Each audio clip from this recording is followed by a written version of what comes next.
Hello everyone, আশা করি সকলে ভালো আছো। তোমাদের সকলকে স্বাগত জানাচ্ছি অ্যাস্ট্যাডিক এডুকেশনে। তোমরা জানো আগামী 15 তারিখ অর্থাৎ 15ই ডিসেম্বরে কলেজ সার্ভিস কমিশনের পক্ষ থেকে ডাব্লিউবি সেট 2024 নেওয়া হবে এবং তার ডেট এবং অ্যাডমিট আশা করি তোমরা ডাউনলোড করে নিয়েছো, যেখানে তোমাদের হাতে আর জাস্ট 15 দিন সময় রয়েছে। আর এই 15 দিনে দাঁড়িয়ে তোমরা সাবজেক্টের প্রিপারেশন আশা করছি প্রত্যেকে ভালো করে করছো। এবং যেখানে দাঁড়িয়ে বলছি জেনারেল পেপার, যেখানে প্রত্যেকের কাছে ভয়ের কারণ হয়ে দাঁড়ায়, এখানে প্রায় বেশিরভাগ স্টুডেন্টরা স্কোর করতে পারে না। 50টার মধ্যে 15টা 17টা বা ম্যাক্সিমাম 20টা প্রশ্ন সঠিক করে, তারপরে মনে হয় যে না আর ভালো স্কোর হবে না বা আমার দ্বারা হবে না। সেই জন্য তোমাদেরকে একটা স্মার্ট শর্ট ট্রিক এবং স্ট্র্যাটেজি নিয়ে আলোচনা করব, যেখানে তোমরা ম্যাক্সিমাম এখান থেকে উত্তর করতে পারো এবং লাস্ট 15 দিনে তোমাদের কি কি মানে প্রিপারেশন করা উচিত বা কি কি স্ট্র্যাটেজি নেওয়া উচিত সেটা নিয়ে আলোচনা করব। ওকে, সো শুরু করছি আজকের ভিডিওটা। প্রথমত জানিয়ে দিই, তোমরা জানো যে সেট পরীক্ষা দুটো পেপার হয়। একটা পেপারে 50টা কোশ্চিন থাকে, আর এটাকে বলা হয় জেনারেল পেপার, আর একটা পেপারে 100টা কোশ্চিন থাকে, এটাতে সাবজেক্ট পেপার। দুটো পেপার মিলিয়ে আমাদের র্যাঙ্ক হয় বা কাট অফ হয়, যাই বলো না কেন। যেখানে প্রথম পেপারে 100 নাম্বার থাকে, মানে একটা কোশ্চিনে হচ্ছে তোমার 2 নাম্বার করে, আর দ্বিতীয় পেপারে 200 নাম্বার থাকে। এই 300-র মধ্যে তুমি যত মার্কস পাবে তার উপরে কাট অফ হবে। ওকে, তো এই হচ্ছে বিষয়। তো জেনারেল পেপার নিয়ে কথা বলবো, যেখানে আমাদের 100 নাম্বার থাকবে। ওকে, এবং 50খানা প্রশ্ন থাকবে। পূর্বেই বললাম প্রতিটা প্রশ্ন 2 নাম্বার করে থাকবে কিন্তু। ওকে, আর অনেকে জিজ্ঞেস করছিলে বারবার যে দাদা এখানে নেগেটিভ মার্কিং আছে কিনা। তুমি যে সাবজেক্টেরই হও না কেন তোমাকে জেনারেল পেপার দিতে হবে, আর এখানে নো নেগেটিভ মার্কিং আছে। তোমাদের admit card already official website থেকে তোমরা ডাউনলোড করে নিও। কোনো ধরনের সমস্যা হলে অবশ্যই জানাবে, আমি তোমাদের হেল্প করব। ওকে, তো বিষয় হচ্ছে যে স্যার, যে এই যে পরীক্ষাটা দেব আমাদের লাস্ট 15 দিন, এই যে লাস্ট 15 দিন রয়েছে, শেষ 15 দিনে আমাদের কিভাবে পড়বো, কি স্ট্র্যাটেজি ফলো করব, যার ফলে আমরা ম্যাক্সিমাম এখান থেকে স্কোর করতে পারি, যে 35 থেকে 40টা প্রশ্ন আমাদের ঠিক হতে পারে এবং তোমাদের ক্ষেত্রে সেট পাস করাটা আরও সহজ হয়ে যাবে। তো আমরা এখানে কিছু আলোচনা করব। তার আগে আমি দেখে নেব যে জেনারেল পেপারের সিলেবাস কি রয়েছে। আমি এর আগেও যদিও একটা ভিডিওতে তোমাদের জানিয়েছিলাম অফিসিয়াল সিলেবাস, বাট এখানে চ্যাপ্টারগুলো বলবো। তোমরা মনে রাখবে যে জেনারেল পেপারে 10খানা চ্যাপ্টার রয়েছে। কটা চ্যাপ্টার রয়েছে? 10টা চ্যাপ্টার রয়েছে। এই 10টা চ্যাপ্টারের মধ্যে প্রথম যে চ্যাপ্টার টিচিং অ্যাপটিটিউড অ্যান্ড দ্বিতীয় চ্যাপ্টার রিসার্চ অ্যাপটিটিউড, এই দুটো থেকে ম্যাক্সিমাম প্রশ্ন আসে এবং এই দুটো কনসেপচুয়াল প্রশ্ন, মানে চ্যাপ্টার যারা পড়েছো তারা জানো। অলরেডি আমি তোমাদের এখান থেকে ভালো ভালো এমসিকিউগুলো করাবো এবং তার সঙ্গে সঙ্গে তোমাদের কনসেপ্ট বোঝানোর চেষ্টা করব। পরের ব্যাপার সেটা আমি পরে কি কি প্ল্যান করে রেখেছি তোমাদের জন্য লাস্টে বলবো।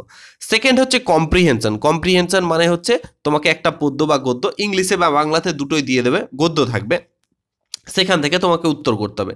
থার্ড হচ্ছে কমিউনিকেশন। নেক্সট হচ্ছে ম্যাথামেটিক্যাল রিজনিং অ্যান্ড অ্যাপটিটিউড, এটাতে সব থেকে বেশি ভয় পায় ছেলেমেয়েরা। অ্যান্ড লজিক্যাল রিজনিং থেকে থাকে, ডাটা ইন্টারপ্রিটেশন থাকে, যেটাকে ডিআই বলে আমরা অভ্যস্ত। এই 3টে চ্যাপ্টার কিন্তু খুবই স্কোরিং চ্যাপ্টার, কারণ এখানে যারা ম্যাথ ভালো পারে, রিজনিং যারা ভালো পারে, ডাটা ইন্টারপ্রিটেশনেও ম্যাথ লাগে, তো এই 3টে চ্যাপ্টার থেকে প্রায় 15টা প্রশ্ন থাকে। এই 3টে চ্যাপ্টার খুবই স্কোরিং, যারা ভালো করবে তারা কিন্তু আনসার করে নেবে। নেক্সট হচ্ছে স্যার আমাদের চলে আসবে নেক্সট চ্যাপ্টার, সেটা হচ্ছে আইসিটি। আইসিটির ফুল ফর্ম তোমরা জানো, ইনফরমেশন কমিউনিকেশন টেকনোলজি। এখান থেকেও প্রচুর প্রশ্ন থাকে ইন্টারনেট রিলেটেড। ইভিএসে হচ্ছে সাস্টেনেবল ডেভেলপমেন্ট, পরিবেশ দূষণ, আধুনিক আরও অনেক কিছু নিয়ে এগুলো থেকে প্রশ্ন থাকে। আর next most important higher education system, এখান থেকেও প্রচুর প্রচুর প্রশ্ন থাকে। তো কেমন টাইপের প্রশ্ন থাকে এখান থেকে, যে ভারতের একেবারে প্রাচীন ভারত থেকে আজ পর্যন্ত যতগুলো এডুকেশন পলিসি এসছে, বা শিক্ষা ব্যবস্থা আমাদের কিভাবে ডেভেলপমেন্ট হয়েছে, বা বৈদিক যুগে কেমন শিক্ষা ব্যবস্থা ছিল, পুরো এই টপিকটার মধ্যে পড়ছে। এটা অনেক বড় একটা টপিক। ওকে, তো এই 10টা চ্যাপ্টার আছে অফিসিয়ালি। এই 10টা চ্যাপ্টার থেকে প্রতিটা চ্যাপ্টার থেকে 5টা করে কোশ্চিন, মানে হচ্ছে 50টা কোশ্চিন থাকবে। ঠিক আছে, তো যাই হোক, এই হচ্ছে সিলেবাস। আশা করি এই সিলেবাস তোমাদের অনেকের পড়া হয়ে গেছে। তো প্রশ্ন হচ্ছে স্যার, এই শেষ দিনে, এই শেষ 15টা দিনে আমরা কি করে পড়বো, কি স্ট্র্যাটেজি আছে, কোনটাকে মেনটেন করে চলবো। আমি একটা কথা বারবার বলি, আমাদের সমস্ত ব্যাচগুলো যেগুলো রয়েছে, অন্যান্য ব্যাচগুলো, সেগুলোতেও বারবার ছেলে মেয়েদের একটা কথা বলি, যে 3 রুল ফর্মুলাটা খুবই ইম্পর্টেন্ট। এটা হচ্ছে ইম্পর্টেন্ট। এই 3টে রুলকে যে কোনো পরীক্ষার জন্য তুমি যদি করো, প্র্যাকটিস করো বা 3টে রুলকে ফলো করো, তাহলে কিন্তু তোমার এখানে পাস করার পসিবিলিটিস বেড়ে যাবে এবং তুমি সেখানে ভালো স্কোর করতে পারবে। কি রুল স্যার? 3 রুল। প্রথম যেটা রুল আমি মনে করি, তোমাকে সিলেবাসে যা আছে কমপ্লিটলি এটা অ্যাটলিস্ট একবার পড়তে হবে, 100% একবার পড়তে হবে, কমপ্লিটলি একবার পড়তে হবে। তারপরে সেটাকে প্রপার ওয়েতে প্র্যাকটিস করতে হবে। তাড়াতাড়ি সিলেবাস শেষ করে নাও, তারপরে প্র্যাকটিস অ্যান্ড মক টেস্ট, এইটা খুবই ইম্পর্টেন্ট। হ্যাঁ, এই মক টেস্টের পরিবর্তে আরও কতগুলো উপায় আছে সেটা তো আমি বলবো। হ্যাঁ, তাহলে প্রথম কথা কি? সিলেবাস শেষ করা। Second, practice and mock test. এটা যাদের হয়ে গেছে তারা খুবই লাকি। হ্যাঁ, আর যাদের হয়নি তাদের জন্য একটা কথা। এবং থার্ড, যেটা most important, previous year question. তুমি 10 বছরের সেটের প্রশ্ন দেখো, 10 বছরের সেটের প্রশ্ন দেখলে তোমার পুরো আইডিয়া চলে আসবে।